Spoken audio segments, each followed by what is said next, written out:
안녕하셨지라 농부 놀이터입니다 라고 얘기하고 싶지만 또 밝게 해드려야 될 것 같아서 안녕하십니까, 농부 놀이터입니다.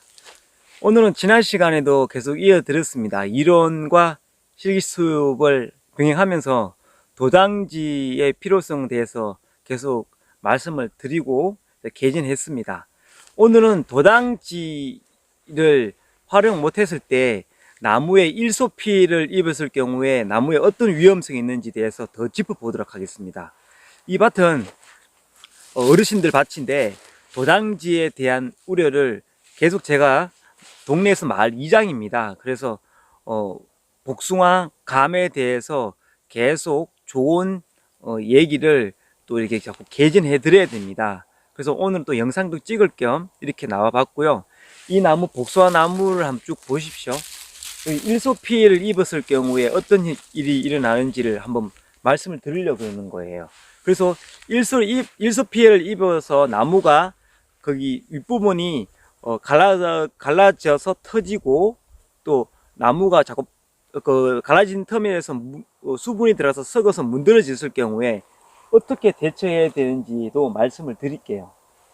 그리고 제가 여러 차례 어른들 말씀드렸지만 자꾸 계도가 되지 않은 부분에서도 계속 개진을 할 겁니다. 그래서 바꿔가는 그런 갱생의 나무가 될 수 있도록 계속 노력을 하겠습니다. 네, 지금 보시고 있는 이 나무가 수령은 한 15년 됐던 나무인데, 이 부분이 이제 일소피해를 입어서 이렇게 갈라지고 껍질이 갈라지고 터져서 위쪽으로는 이렇게 설 수가 없어요.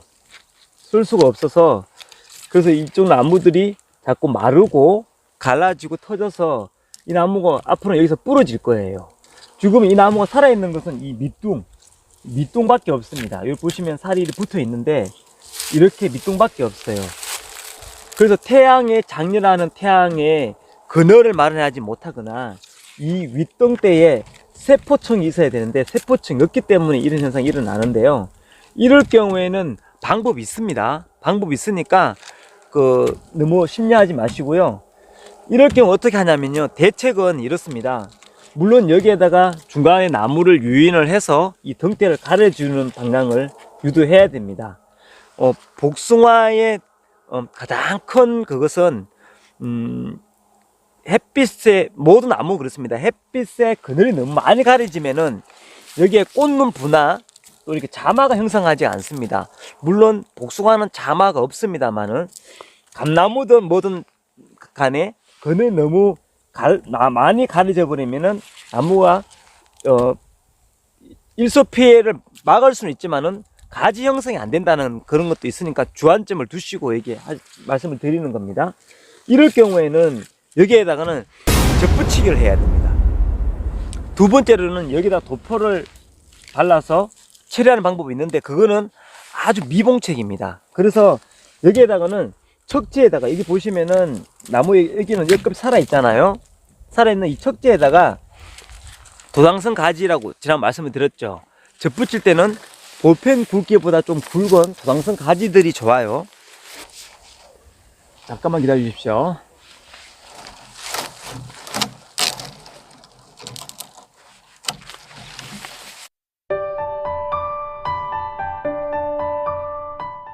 네, 이 가지가 도당성 가지를 이렇게 채취했어요. 그래서 이게 채취할 시기는 지금은 좀 일찍이에요. 접을 붙이려 그러면은 접수가 분명해야 됩니다. 그래서 2월에서 3월에 물이 올라오기 전에 이런 접수, 도당성 가지, 웃자는 가지, 눈이 명확한 가지를 취목을 합니다. 그래서 이 취목한 가지를 한 이 정도 간격을 둬서 양쪽에는 촌농으로 이렇게 마감을 해주시고, 온도는 영상 2도에서 5도 사이에 저온 창고라든지 좀 실내에 보관할 수 있는 자리에다가 보관을 하셨다가 4월경에 이제 물이 수익이 올라오지 않습니까? 그때 이제 접을 붙여야 됩니다. 이 접수를 가지고 접을 붙일 때는 물론 가지가 너무 길면은 좀 그러니까 아무래도 10cm 좀 내외로, 10cm 내외로, 예를 들면 이 정도 간격을 접수를 보관했던 것을 4월 달에다가 이 척지에다가 접을 붙입니다. 둥치접이라고도 하고, 척지에 하는 접을, 덧대기접을 해야 합니다. 척지접을 하는데 여러 가지 접이 있습니다. 제가 그는 유튜브 영상 보면은 드릴 접도 있고 여러 가지 접이 있는데, 이 척지에다가 접을 이렇게 붙이는 거예요. 접을 붙이면은 이 접수가 이제 올라오면은 이 눈에선 꽃눈은 다 필요 없습니다.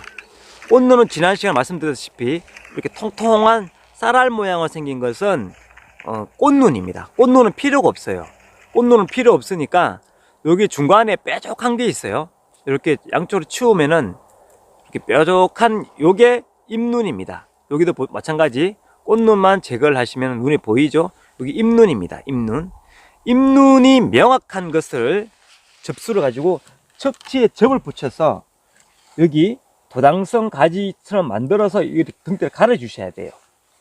제일 좋은 거는 이 등대 위에다가 접을 붙여서 여기서 힘을 올려서 다시 가지를 유인해서 새로운 가지를 형성시키는 게 굉장히 좋은데, 지금은 이 등대 위에 다 말랐어요.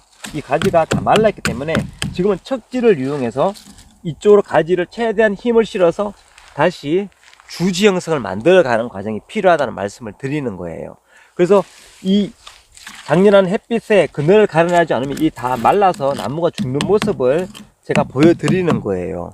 그래서 그만큼 웃자람 가지의 활용이 굉장히 중요하고, 웃자람 가지가 없을 경우에는 옆에 척지라도 당겨서 이쪽을 그늘을 마련할 수 있는 기회를 주셔야 되는 겁니다.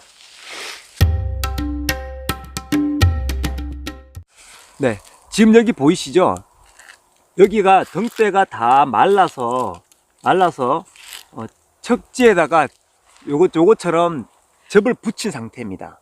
접을 붙여서 이 가지의 힘을 길러서 이 가지를 이제 부척지로, 주지로 만드는 형상이에요. 그래서 이런 가지들이 없으면 이 나무가 자꾸 죽습니다.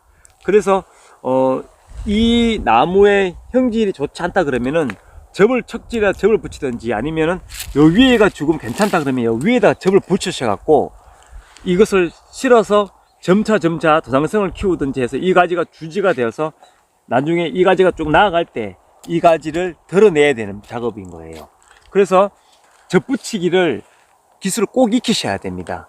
그렇지 않고서는 이 나무를 계속 살릴 수가 없으니까 항상 접을 붙일 때 하나만 접 붙이지 마시고 확률 게임이니까 여러 군데에 접을 붙여져서 그중 하나 나은 거라도 하나 살려 주셔야 돼요. 이런 척지에 접이 없으면은 이제는 앞으로의 이 나무는 살아갈 수 있는 방향성이 너무 없어지는 거기 때문에 다시 잘 살려서 주지를 곱게 만드는 작업이 필요합니다. 그래서 일소필의 무서움과 그리고 그늘을 가렸을 때의 꽃눈 분화가 안 되는 점을 중요시 생각하시고, 오늘은 그 말씀을 꼭 드리고 싶어서 이 수업을, 오늘 이 영상을 말씀을 드리는 겁니다. 아무쪼록 힘내십시오.